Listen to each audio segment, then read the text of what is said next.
शेतकरी मित्रांनो, राम राम. हे तुम्ही जे कपाशी पाहत आहात, ही कपाशी आता 2 महिने पूर्ण झालेली आहे. या 2 महिन्यात तुम्ही पाहू शकता कोणत्याच प्रकारचा काहीच रोग नाही आहे. तण नियंत्रण पूर्णपणे झालेलं आहे.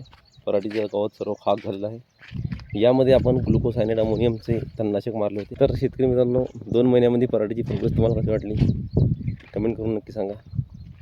आणि या कपाशीला मालसुद्धा चांगला लागत आहे, तुम्ही पाहून घ्या. पात्यांची संख्या पाहू शकता, फुलांची संख्या पाहू शकता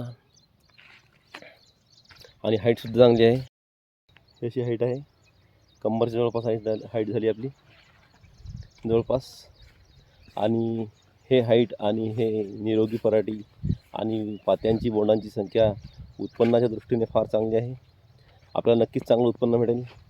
पण चांगलं उत्पन्न भेटण्यासाठी निसर्गाची साथ आवश्यक आहे. या निसर्गाने जर साथ दिली तर आपल्याला उत्पन्न काळापासून कोणीच रोखू शकणार नाही मित्रांनो.